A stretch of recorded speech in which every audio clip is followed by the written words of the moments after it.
Hi అండి, అందరికి నమస్కారం. నా పేరు కిరణ్. ఇప్పుడు మనం మాట్లాడుతున్నాం గుప్పుడంత మనసు స్టోరీ ప్లస్ క్యారెక్టర్లు ఎలా ఉన్నాయి, క్యారెక్టర్లు ఏమైనా మారినాయో అలాగే ఉన్నారా ఏమనేసి ఇప్పుడు మనం మాట్లాడదాము. మళ్ళీ ఇది పార్ట్ 1 అనుకోండి. పార్ట్ 2 మళ్ళీ నేను రేపు అప్లోడ్ చేస్తాను, ఎందుకంటే కొంచెం టైం కావాలి మనం డిసైడ్ చేసుకునేకి మొత్తం స్టోరీని. ఇలాంటి డిఫరెంట్గా వస్తూ ఉంటాయి మన ఛానల్ వీడియోలు. అన్ని సీరియల్స్ సంబంధించి వస్తూ ఉంటాయి. గుప్పుడంత మనసు ఒకటే కాదు, అన్ని సీరియల్స్ సంబంధించి వస్తూ ఉంటాయి.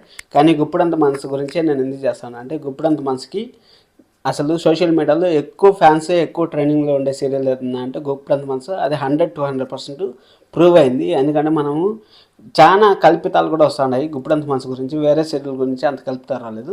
సరే అనేసి కొంచెం లెంత్ ఎక్కువగా ఉంటుంది, కానీ ఇంట్రెస్ట్గా ఉంటుంది. వీడియో ఫుల్ వర్క్ చూడండి. అలాగే ఎవరైనా కొత్తగా చూస్తాను సబ్స్క్రైబ్ చేసుకోండి, లైక్ చేసి వీడియో చూడండి.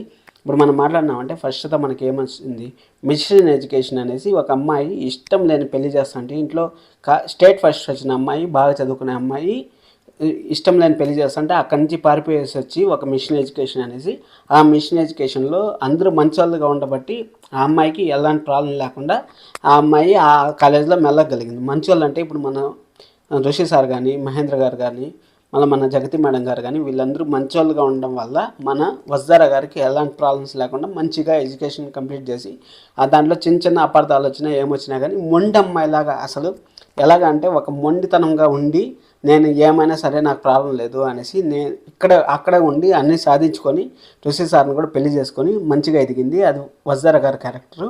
వజ్దారా గారి క్యారెక్టర్ ఇంకా ఉంది, చాలా ఉంది. వజ్దారా గారు చెప్పాలంటే ఆ స్పెషల్ వీడియో చేసి చెప్తాను వజ్దారా గారి గురించి.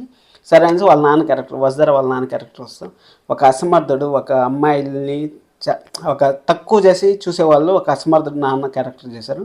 కానీ రాను రాను మంచిగా మారాడు. మంచిగా మారిన తర్వాత సరే అనేసి మళ్ళీ వాళ్ళ బావ గురించి వద్దాం. వాళ్ళ బావ ఎప్పుడు చూసినా కంటద్దాలు ఎత్తుకునే పని తప్పించి వేరే పని లేదు. ఎప్పుడు చూసినా తాళ్ళు ఎట్టి చేతిలో పెట్టుకో ఉంటాడు. అసలు ఆ క్యారెక్టర్ తప్పించి ఇంతవరకు మారినట్టు లేదబ్బా. సీరియల్ స్టార్టింగ్ నుంచి ఆ తాళ్ళు పట్టుకున్నాడు. ఇప్పుడు కూడా దాదాపు 1100 ఎపిసోడ్ ప్లస్ అవుతా ఉంది. ఇప్పుడు కూడా ఆ క్యారెక్టర్ అట్టనే ఉంది. అసలు ఏ మాత్రం మారలేదు. వాళ్ళ గురించి మనం ఎంత తక్కువ మాట్లాడుకుంటే అంత మంచిది. రాజీవ్ ఆ క్యారెక్టర్ని పక్కన పెట్టింది. సరే అది అయిపోయింది. వాళ్ళ ముగ్గురు ఋషి సార్ ఫ్యామిలీ అయిపోయింది, మనకు అక్కడి నుంచి అయిపోయింది. ఇప్పుడు మనం వీళ్ళ ఫ్యామిలీకి వద్దాం, మన ఋషి సార్ ఫ్యామిలీకి వద్దాం. ఋషి సారు మంచోడే, చాలా మంచోడు ఋషి సారు. కానీ వాళ్ళ అమ్మని దూరం పెట్టాడు, మళ్ళీ వాళ్ళ నాన్న నిజం చెప్పలేదు. ఆ విధంగా అంతా ఋషి సార్ గురించి కూడా స్పెషల్ వీడియో చేస్తాను, ఎందుకంటే ఋషి సార్ గురించి మనం మాట్లాడుకోవాల్సి చాలా ఉంది. కానీ వసుధార ఋషి సార్ని స్క్రీన్ పైన చూస్తా అంటే మనకు కళ్ళ నిండా ఉంటుంది. అసలు నిజమైన జోడీ అంటే అసలు నాకు తెలిసి సీరియల్లోకి అంతా ట్రెండింగ్ జోడీ అంటే మనం వసుధార గారు ఋషి సారే. ఎందుకంటే ఒక 5 నెలలు లేకపోయేసరికి సీరియల్ చాలా చెడ్డగా అయిపోయింది. ఇప్పుడు మళ్ళీ వచ్చిన తర్వాత మంచిగా ఊపు వస్తుంది అనేసి అనుకుంటానని నేను ఖచ్చితంగా అనుకుంటాను. మీరు కూడా అనుకుంటా అంటారు నాకు తెలుసు, ఎందుకంటే నాకు కామెంట్ చేస్తూ ఉంటారు, మెసేజ్ చేస్తూ ఉంటారు, అన్నీ చేస్తూ ఉంటారు కాబట్టి నాకు తెలుసు. సరే మహేంద్ర గారి కోసం, మహేంద్ర గారు మంచి మనిషి అబ్బా, చాలా మంచి మనిషి. నిజంగా ఎవరికైనా హెల్ప్ చేయాలన్నా ఏమన్నా చేయాలన్నా మహేంద్ర గారి గురించి అంతే, ఇంకెక్కువ మాట్లాడలేం. జగతి మేడం గారు ఎవరన్నా కష్టాల్లో ఉన్నా కానీ వాళ్ళ కొడుకు దగ్గర చేర్చిపోయినా కానీ జగతి మేడం గారు కూడా మంచిగా ఉన్నారు. వజ్దారా గారికి ప్లస్ పాయింట్ అవ్వడం అంటే మెయిన్గా ప్లస్, అక్కడ అంతా నిలబడి వజ్దారా గారు ఈరోజు ఈ స్టేజ్లో ఉండడానికి కారణం మన జగతి మేడం గారు. అది బాగున్న జగతి మేడం గారు వాళ్ళ ఫ్యామిలీ, అది వాళ్ళ నలుగురు ఫ్యామిలీ. అది ఇప్పుడు మనం వాళ్ళ నాన్న పనీంద్ర గారి దగ్గరికి వద్దాం. పనీంద్ర గారు చాలా మంచోళ్ళు, చాలా మంచోళ్ళు. ఎందుకంటే ఒక పదవి ఆశించరు, ఒక ఇది ఆశించరు. మా నాన్న పెట్టిన కాలేజీ మా నాన్న కోసమని.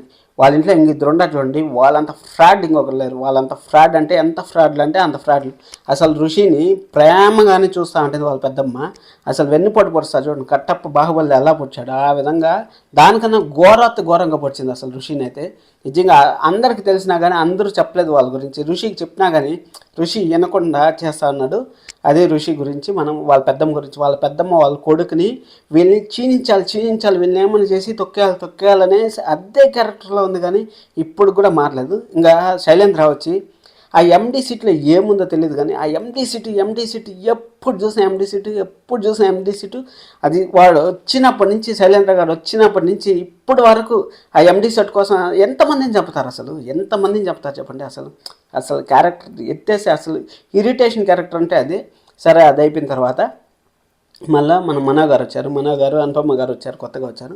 వాళ్ళు వచ్చిన తర్వాత మన ఋషి వసుధార గారికి, మన మనో గారికి అక్రమ అంటకట్టాలని ఆ శైలేంద్ర ఎన్నెన్నో ప్లాన్లు చేశాడు, ఏవేవో చేశాడు. అసలు మనో క్యారెక్టర్ వచ్చిన తర్వాత సీరియల్ డల్ అయింది అబ్బా. నేను ఓపెన్గా చెప్తాను, మనో క్యారెక్టర్ అనుపమ గారి క్యారెక్టర్ వచ్చిన తర్వాత సీరియల్ డల్ అయింది. కాలేజ్ గురించి కాకుండా ఫ్యామిలీ డ్రామా ఎక్కువైపోయింది. కొంచెము అప్ అండ్ డౌన్స్గానే ఉంది సీరియల్. మళ్ళీ ఇప్పుడు ఒక లెవెల్లో పోతా ఉంది. అసలు మనో గారు ఎవరు, వాళ్ళు ఎలా పుట్టారు అనేసి కన్ఫ్యూజ్. అసలు మనకు ఆ ఇంట్రెస్ట్ లేదు, నిజం చెప్తాను. వాళ్ళు ఊరలో కనుక్కుంటారులే, ఏదో ఒకటి కనుక్కొని చేస్తారులే అనేసి అనుకుంటా. కానీ మనకి ఇప్పుడు ఇంటెన్స్ అంతా ఎక్కడ ఉంది, రంగానే ఋషినా కాదా అనేసి మనకి ఇంటెన్షన్ అంతా ఉంది. ఆ సరోజ క్యారెక్టర్ గురించి అసలు నేను మాట్లాడదలుచుకోలేదు. ఇది పార్ట్ 1 గురించి. ఇప్పుడు క్యారెక్టర్ రివీల్ మాత్రం చేశాను. రేపు స్టోరీ ఎక్కడ మొదలైంది, ఎక్కడ ఎండ్ అయింది అనేసి మనం రేపు మాట్లాడుకుందాం. రేపు మిషన్ ఎడ్యుకేషన్ అనేసి ఆ అమ్మాయి వచ్చింది, అక్కడి నుంచి వసుధర గారు పైన ఎలా ఉంది, ఇప్పుడు వరకు ఎలా జరిగింది సీరియల్ అనేసి మనం ఫుల్గా మాట్లాడుకుందాం. రేపు ఛానల్ సబ్స్క్రైబ్ చేసి పెట్టుకోండి. అలాగే వసుధర గారి గురించి ఒక స్పెషల్ వీడియో ఈరోజు సాయంకాలం నేను ట్రై చేస్తాను, ఒక స్పెషల్ వీడియో చేసేదానికి.